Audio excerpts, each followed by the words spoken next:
Olá pessoal, Edu Tagliaro aqui com vocês e o assunto de hoje é chegaram os novos Ryzen série XT. Pois então, como eu falei em outro vídeo, a AMD ainda antes de lançar a linha 4000, ela faria uma requentada na linha 3000X. Então, essa requentada transformaria o Ryzen 9 3900X, o Ryzen 7 3800X e o Ryzen 5 3600X em XT. Bom, com relação aos vazamentos que vinham ocorrendo sobre esses processadores, ocorreram algumas diferenças entre o produto final e o que se estava sendo especulado ou vazado ainda por cima. Em um primeiro momento, esperava-se que o clock base desses três modelos fosse partir ou acima dos 4 GHz, o que não aconteceu. Pois, na verdade, o clock base em todos os três modelos foi mantido, o que ocorreu apenas foi um aumento na frequência do boost. Então, como é que ficou?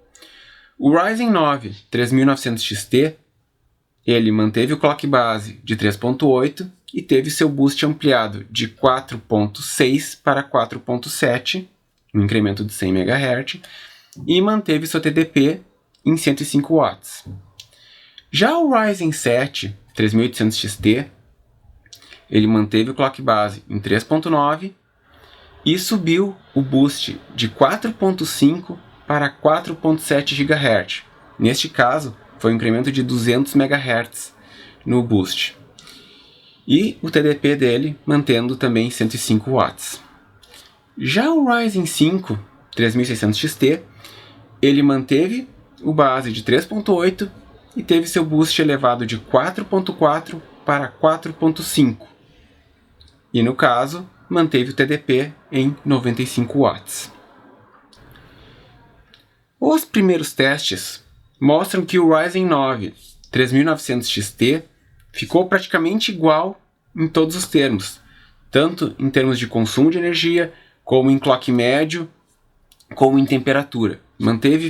Ficou muito próximo da sua versão anterior, do 3900X.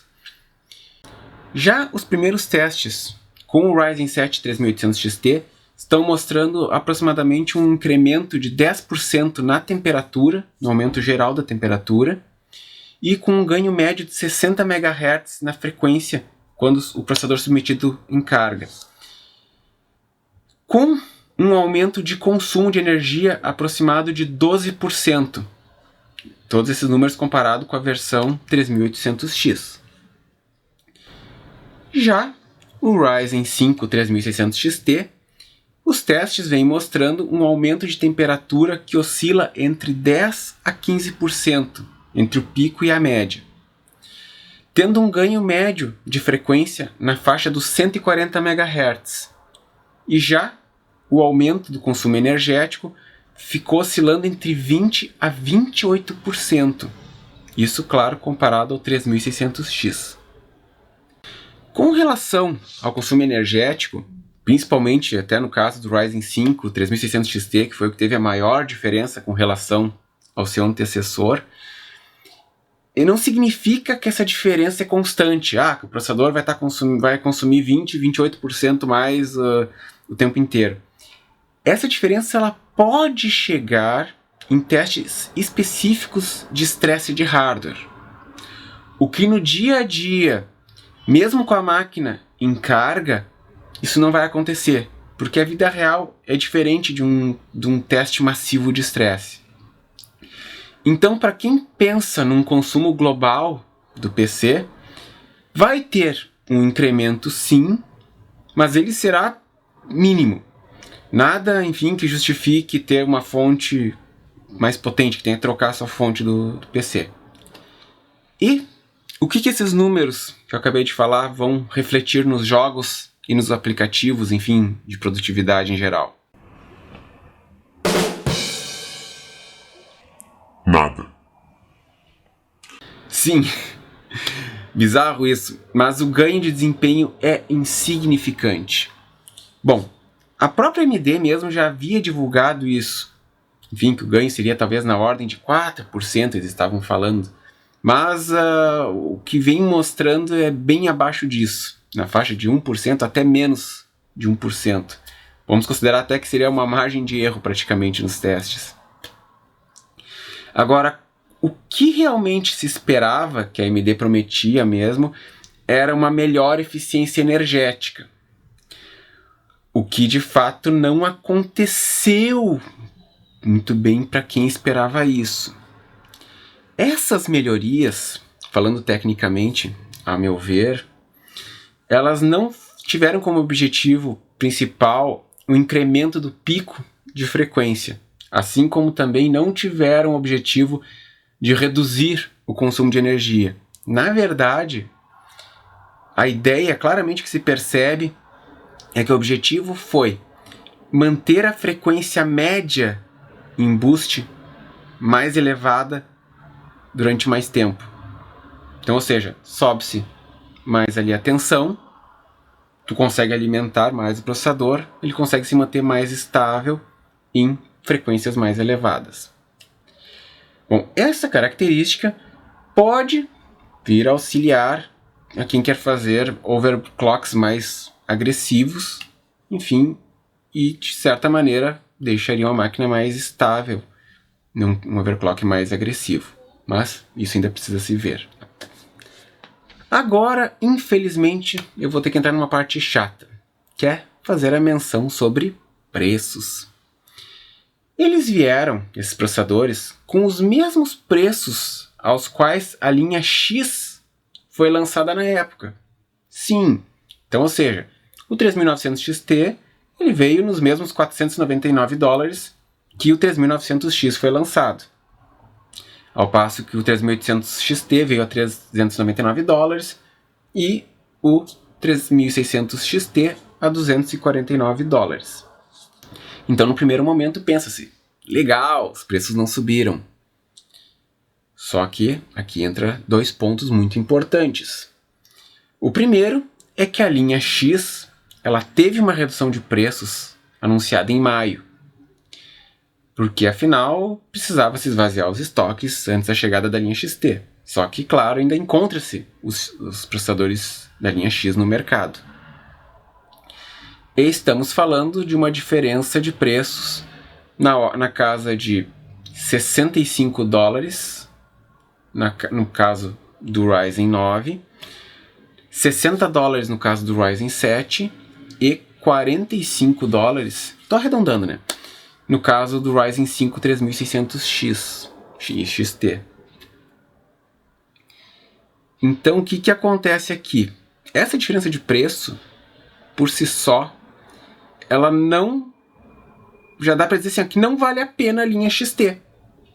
Vale mais a pena comprar um processador da linha X que esteja com a redução de preços.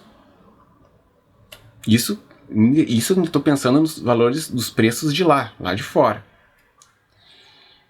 Só que a coisa ainda melhora porque a AMD fez a proeza de tirar o Cooler Inbox do 3900 XT e do 3800 XT. O Ryzen 5 3600 XT ele ainda mantém, ele vem com Cooler Inbox, ele vem com o Wraith Spire V2, que é o mesmo que acompanha já a versão 3600X. Mas o Ryzen 9 e o Ryzen 7 perderam o Cooler Inbox. Então, o que podemos dizer é que, na verdade, para o 3900 XT e para o 3800 XT, é que o preço subiu. Sim. Muitos podem até dizer, mas eu vou usar o water cooler. Mas eu vou usar um outro cooler melhor. Eu nem ia usar esse Cooler Inbox mesmo. Mas o fato é que acompanhava. E se não acompanha mais, então o preço tinha que ter uma redução. Podia ser uma redução bem pequena, mas não dá para dizer, com base nisso, que veio de fato pelo mesmo preço. Chegando ao Brasil, ainda é um pouco difícil mensurar os preços, pois no momento que eu estou gravando esse vídeo, apenas uma loja tinha o 3600 XT disponível. Os demais nem apareciam no site. E uma outra loja estava ofertando ele mas por um valor superior, mas nem eu tinha a pronta entrega. Mas basicamente estamos falando no caso do Ryzen 5 3600 XT, algo na faixa de R$ 1.700. E nós encontramos o Ryzen 5 3600X na faixa de R$ 1.500. Então no caso do Ryzen 5, do X para o XT, estamos falando de uma diferença de R$ 200. Algo que eu acredito que será mais elástico no Ryzen 7 e 9. E isso acaba se tornando um pouco mais grave em função desses dois últimos não virem com cooler junto. Então, ou seja, a diferença vai ser maior ainda, analisando desse ponto de vista. Eu, particularmente, usaria esses R$200 de diferença, no caso aqui no Brasil, e no caso do Ryzen 5 3600 XT, em relação ao X, eu usaria esses R$200 para pegar um SSD de maior capacidade, ou ainda, tudo bem, que os preços das VGA estão completamente distorcidos no momento aqui, mas essa é a diferença de preço entre uma NVIDIA 1650 normal para uma RX 580 de 8 GB. E essa diferença de placa de vídeo, de fato, vai dar um incremento considerável de desempenho, muito mais do que optar pela versão XT do processador. Então, pessoal, o que vocês acham? Deixe aqui nos comentários o que vocês acham. E por hoje é só, pessoal. Inscreva-se no canal, like no vídeo, ativem o sininho e até a próxima!